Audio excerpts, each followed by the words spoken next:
ইতালির রোম থেকে ঢাকাগামী বিমান বাংলাদেশ এয়ারলাইন্সের ফ্লাইটে বোমা হামলার কোনো আলামত পাওয়া যায়নি। দুপুর 12:30টার দিকে অনুসন্ধান স্থগিত করা হয়েছে। বিমানবন্দরের নির্বাহী পরিচালক গ্রুপ ক্যাপ্টেন কামরুল ইসলাম জানিয়েছেন, BG356 নম্বর ফ্লাইট রোম থেকে ঢাকায় আসার পথে বোমা হামলার হুমকি দেওয়া হয়।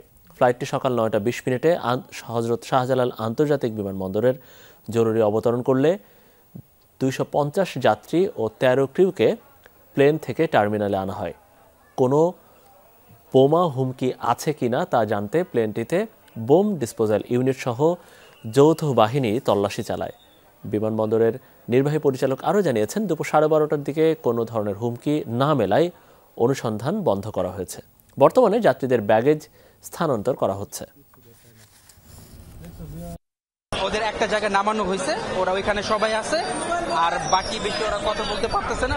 পরে ওই নাম্বারে আমি ফোন দিচ্ছি, নাম্বারটা বন্ধ, হয়তো বা প্রোটোকলের কারণে কোনো একটা কারণে বন্ধ, কিন্তু ওই না বাকি আপডেট এতটুকু শিওর করলো যে ওরা সেভ আছে। ভয় তো থাকবেই, এরকম শুনে তো ভয় থাকবেই নর্মালি।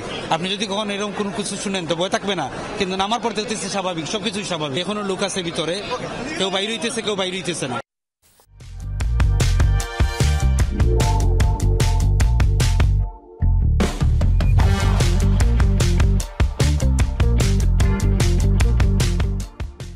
আর একটু বিস্তারিত জানতে চাই আমরা। বিমানবন্দরে যাচ্ছি, আমাদের সহকর্মী আখলাকুস সাফা সেখান থেকে জানাবেন। সাফা, একটু স্বস্তি লাগছে নিশ্চয়ই ওখানকার যাত্রীদের বা অন্য পুরো বিমানবন্দর চত্বরে একটু স্বস্তি নেমে এসেছে নিশ্চয়ই, কারণ বিমানবন্দর কর্তৃপক্ষ বলছে যে আর কোনো সমস্যা নেই, তাদের অনুসন্ধানও মোটামুটি শেষ। তাহলে এখন প্রক্রিয়াটা কি? এই বিমানেই কি যাত্রীরা রওনা দিবেন কিনা, বা পরবর্তী পদক্ষেপগুলো কি হবে?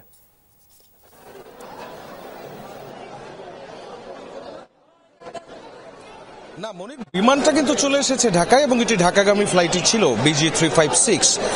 9:20 এটি যখন অবতরণ করার আগে পর্যন্ত যাত্রীরা কিন্তু কিছুই জানতেন না। কিছুক্ষণ আগে একজন যাত্রী বেরিয়েছেন 250 জনের মধ্যে, তাদের একজনের সঙ্গে আমার কথা হচ্ছিল।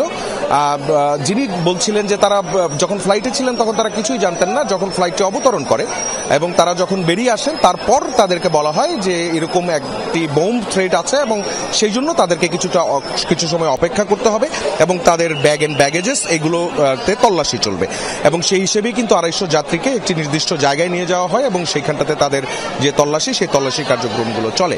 তবে তাদের হ্যান্ড ব্যাগেজ যেগুলো ছিল সেগুলো তখনও ফ্লাইটেই ছিল এবং ঠিক 10:30 নাগাদ বোম ডিসপোজাল ইউনিট সদস্যরা তারা ফ্লাইটটির ভেতরে প্রবেশ করে এবং ফ্লাইটের ভেতরে সিট কাভার, টয়লেট থেকে শুরু করে যে জায়গাগুলো আছে সেই সবগুলো জায়গায় তল্লাশি করে 12:30 নাগাদ তারা নিশ্চিত হতে পেরেছে যে ওই ফ্লাইটটিতে আসলে কোনো বোম অথবা বোম সদৃশ কোনো কিছুই ছিল না।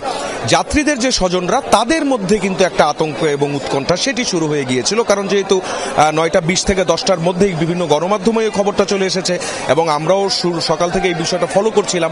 সেই হিসেবে যাত্রীদের স্বজনরা যারা তাদের স্বজনদেরকে রিসিভ করার জন্য এসেছিলেন এয়ারপোর্টে, তারাও আমাদের কাছে জিজ্ঞেস করছিলেন, জানতে চাইছিলেন এবং তারা যেহেতু নেমেছেন, নামার পর সবাই তাদের স্বজনদেরকে ফোন করে বলেছেন যে কিছু একটা ঝামেলা আছে, সেজন্যই হয়তোবা তাদের বেরোতে কিছুটা সময় লাগবে।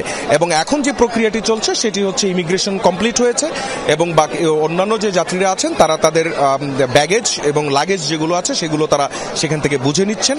এবং বিকেল 4টা নাগাদ বিমানবন্দর কর্তৃপক্ষ একটি ব্রিফিং এর আয়োজন করেছে, যে ব্রিফিং এ তারা সমস্ত যে বিষয়গুলো, অর্থাৎ কিভাবে থ্রেট এসেছিল, কোন ফোন কল থেকে এসেছিল, কার কাছে সেই ফোনটি এসেছিল সকাল 5টার সময়, এবং তারপর তারা কি ব্যবস্থা নিয়েছেন, এই যাবতীয় সবকিছুর বিস্তারিত আমাদেরকে জানাবেন। তবে যেটি আসলে তথ্য সেটি হচ্ছে গতকাল রাত 8টায় রোমের যে লিওনার্দো দা ভিঞ্চি বিমানবন্দর, সেখান থেকে এই 356 BG এটি সেখান থেকে উড্ডয়ন করে এবং আজ সকাল 9:20 নাগাদ এখানে ল্যান্ড করে। তার আগে ভোর 5টা নাগাদ এই থ্রেটের কথা বলেছে বিমানবন্দর কর্তৃপক্ষ। তবে কর্তৃপক্ষ যেটি বলছে, গ্রুপ ক্যাপ্টেন কামরুল ইসলাম তিনি যেটি জানিয়েছেন সেটি হচ্ছে যে এই ঘটনাকে কেন্দ্র করে কোনো ধরনের ফ্লাইট ডিলে অথবা ATC ক্লিয়ারেন্সে কোনো ধরনের সমস্যা হয়নি।